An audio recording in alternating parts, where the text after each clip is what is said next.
Au nom du Père, du Fils et du Saint-Esprit, ainsi soit-il. Donc après l'Annonciation, nous avons vu, après l'incarnation, et puis depuis les noces de Cana, le règne de Dieu, et comme encore plus que dans l'Ancien Testament, est fréquemment comparé à une fête de noces par le Christ, aussi bien que par les apôtres. Jésus utilise cette image de très nombreuses fois. Il dit dans des paraboles particulièrement, « Le royaume des cieux est semblable à un roi qui fit les noces de son fils. » Le roi des cieux, le Père, son fils, Jésus-Christ qui l'envoie, et les noces, c'est cette union avec l'humanité. Autre parabole, l'époux arriva et les vierges qui étaient prêtes entrèrent avec lui au festin des noces et la porte fut fermée. Vous savez, c'est les vierges folles, les vierges prudentes, et ceux qui vont participer aux noces, donc à l'union de Jésus-Christ avec l'humanité, ce sont les vierges prudentes, pas les vierges folles. Le Christ attribue lui-même explicitement l'appellation d'époux. Jésus parle à la foule des apôtres. Les amis de l'époux peuvent-ils être dans la tristesse tant que l'époux est avec eux? Donc les amis de l'époux, c'est les apôtres. Il est avec eux, l'époux est là. Et Saint Jean-Baptiste fait de même en se désignant comme un ami de l'époux, en parlant du Messie.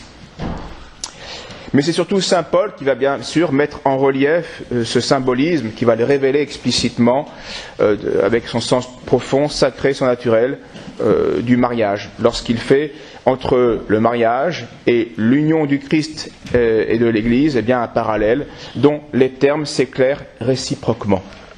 C'est l'épître aux Éphésiens que l'on connaît bien, qui va reprendre, eh bien en effet, mais pour l'appliquer au Christ et à l'Église, eh bien le terme traditionnel des prophètes entre Israël et Yahvé.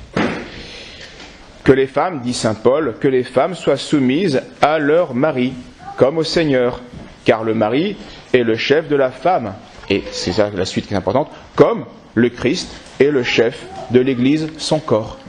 Une union intime, hiérarchie. On verra ça les prochaines fois, cette union entre l'amitié, enfin cette amitié, cette autorité qui forme la cellule.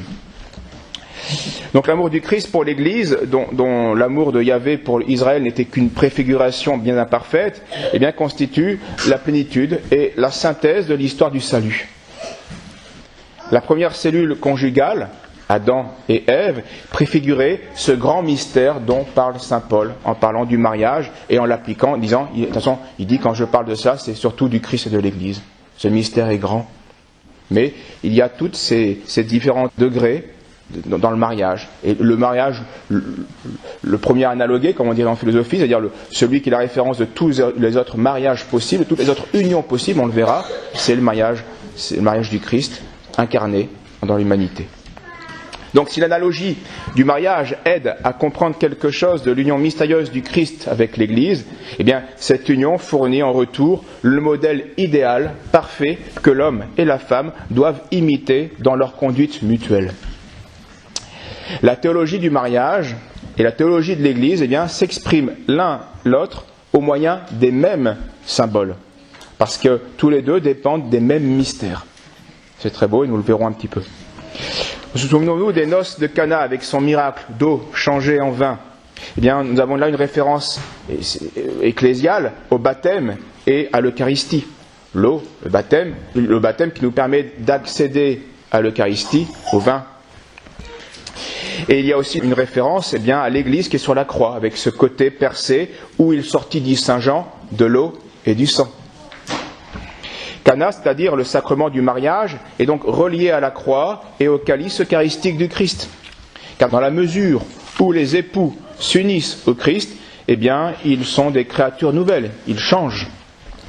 Et donc, c'est comme ce changement d'eau en vin.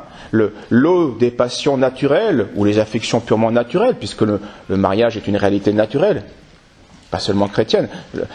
Le sens chrétien, la transcendance chrétienne lui donne tout son sens. Mais c'est d'abord une réalité aussi naturelle. Et bien donc cette eau se change en vin. La passion et l'affection naturelle se changent en un vin plus noble, en un amour nouveau, en un amour surnaturel. Donc par leur sacrifice mutuel, car le mariage c'est aussi un sacrifice, c'est pour ça qu'on célèbre la messe aussi lors du mariage. Il y a un don de soi à l'autre. Et un don, on sacrifie quelque chose de soi pour l'autre. Donc, par leur sacrifice mutuel, les époux doivent devenir une sorte de liturgie vivante, d'action de grâce et d'image de l'union du Christ ici-bas. Ces noces de Cana représentent donc mystiquement les épousailles de l'Église et de toute âme avec l'époux divin, avec Jésus. D'où cette affirmation de saint Paul à propos des religieuses, des chrétiens qui l'enfantent. « J'ai conçu pour vous une jalousie de Dieu, car je vous ai fiancé, il parle des chrétiens qui l'ont baptisé et converti, je vous ai fiancé à un époux unique pour vous présenter au Christ comme une vierge pure. » Et donc si les pères n'hésitent pas à appeler la communauté conjugale, le mariage, les époux, ils appellent ça la famille, la maison du Seigneur, qui était pourtant le nom classique réservé à l'Église. Constamment, on passe de l'un à l'autre. La maison du Seigneur, c'est ici, mais c'est aussi votre famille chrétienne. Clément d'Alexandrie, lui, n'hésite pas à appliquer la parole du Maître. Quand les deux seront réunis, je suis au milieu d'eux. Eh bien, il l'applique au mariage, aux époux. Et saint Jean Chrysostome, lui, quand il parle de l'union conjugale, de ce sacrement de l'amour, eh bien, il en parle comme d'une petite église, ou d'une église domestique.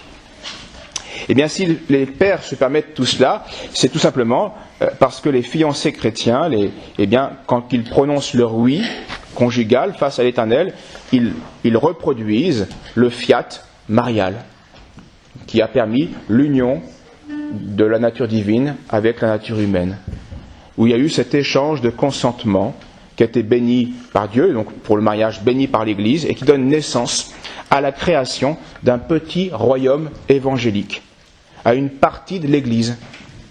Le mariage, c'était vraiment une partie de l'Église.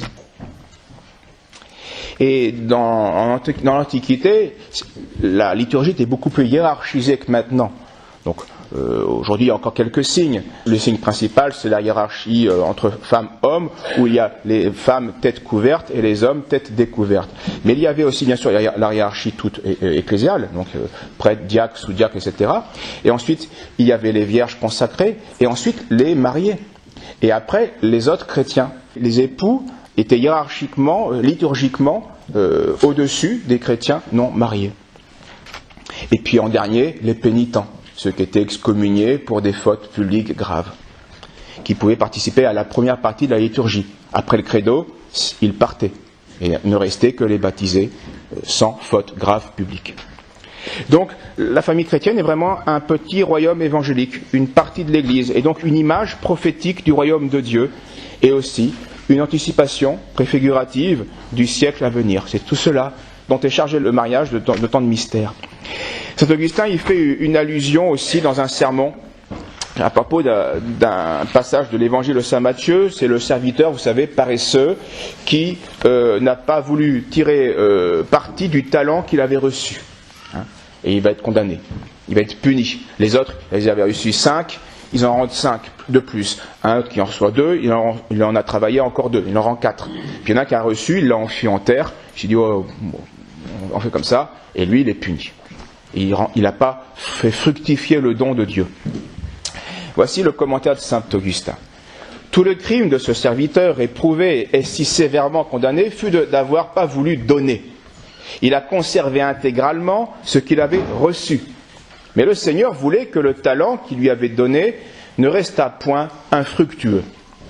Dieu est avare quand il s'agit de notre salut.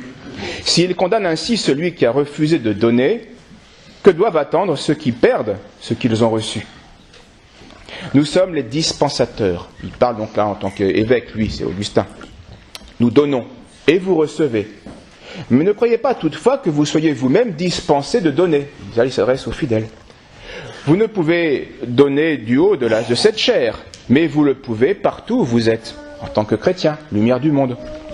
Si Jésus-Christ est outragé, défendez-le. Répondez aux murmurateurs. Reprenez sévèrement les blasphémateurs. Éloignez-vous de leur compagnie. Voilà comment vous donnez en gagnant quelques-uns d'entre eux à Jésus-Christ. Soyez nos remplaçants dans vos maisons. Le nom d'évêque signifie celui qui surveille d'en haut, épiscope, et dont la surveillance est pleine de sollicitude. Chacun de vous, dans sa maison, s'il est le chef, donc là il s'adresse principalement au père de famille, chacun de vous dans sa maison, s'il est le chef, doit se regarder comme revêtu des fonctions de l'évêque. Vous voyez comment on passe constamment de l'église à la famille, aux mariés. Voir quelle est la foi de ceux qui lui sont soumis, afin qu'aucun d'eux ne tombe dans l'hérésie, ni l'époux, ni son épouse, ni son fils, ni sa fille, ni son serviteur, parce qu'ils ont été rachetés à bien grand prix. Ne méprisez donc pas les plus petits d'entre vous et appliquez toute votre vigilance à procurer le salut des membres de votre famille.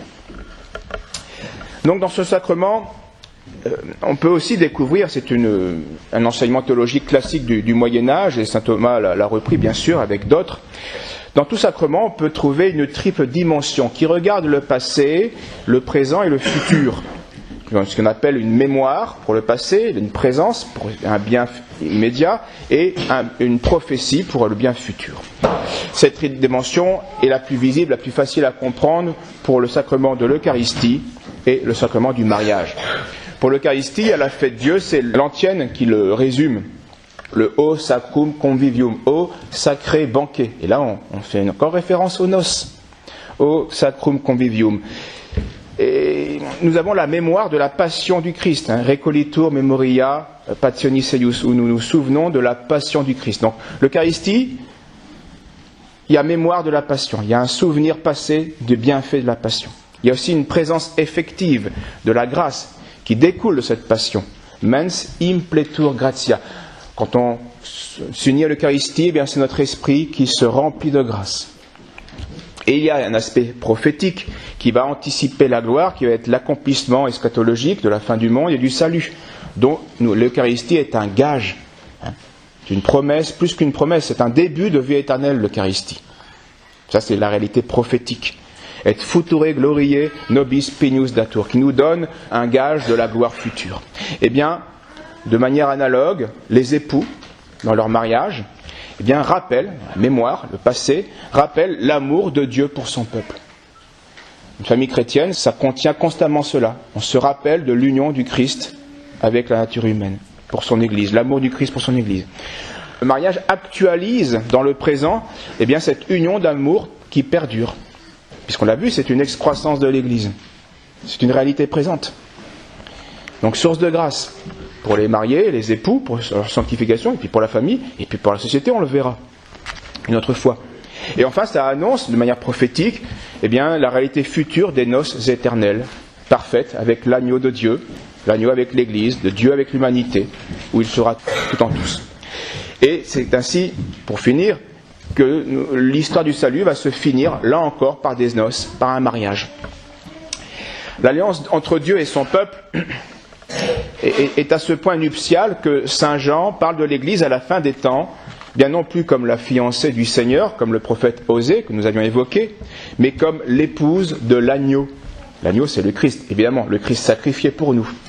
Et il compare le royaume de Dieu à la célébration des épousailles éternelles dans ces derniers chapitres de l'Apocalypse. Donc la Bible s'ouvrait par le récit de la Genèse, par l'institution divine du mariage, et elle se ferme par une vision nuptiale de l'Apocalypse dans ces derniers chapitres qui évoque eh bien, la joie future des noces de l'agneau. Donc le mariage est partout présent dans l'histoire du salut. Au début, Adam et Ève, à Cana, avec Jésus et Marie, et puis à la fin, avec l'agneau et l'humanité rachetée, sauvée. Où le Saint Jean, dans son Apocalypse, au dernier chapitre, le 21, celui qui sera ici plus tard, et dont vous avez déjà une image là, eh bien, parle de cette épouse, de cette nouvelle Jérusalem qui descend comme une jeune épouse parée pour son époux. Sicut sponsas viro suo, pour son époux, ce qui est indiqué. Alors, eh bien, l'histoire du salut, eh bien, aura atteint sa fin et son couronnement. Et l'Apocalypse finit par ce cri liturgique, mais aussi de l'âme, notre attente d'enfin de ces noces se réalise. Viens, c'est les derniers mots de l'Apocalypse. Viens, Maranatha, venez Seigneur, viens. Et ceci est un écho de l'épouse du Cantique des Cantiques qui, elle aussi, eh bien, répondait à son bien-aimé. Donc cette aptitude du mariage à symboliser les réalités les plus surnaturelles, les plus élevées, eh bien, est un indice certain de son caractère lui-même éminemment religieux et sacré. Le mariage n'est pas qu'une réalité naturelle, parce qu'à ce moment-là, ce serait presque une réalité presque animale, puisque les animaux partagent une union entre les sexes. Non, évidemment, chez les hommes, le mariage n'est pas que naturel. Il est éminemment religieux et éminemment sacré. Celui du chrétien, en tout cas. Le mariage est donc, retenons-le et concluons, en quelque sorte la cellule organique du corps mystique du Christ. Puisque, comme nous aurons à le dire, le mariage, eh bien, partage les mêmes principes fondamentaux que les mystères de l'Église, la source trinitaire. Le mariage a une source trinitaire. Le mariage a un lien évident, maintenant vous le comprenez, christologique avec le Christ, et il est l'œuvre du Saint-Esprit. Au nom du Père, du Fils et du Saint-Esprit. Ainsi soit-il.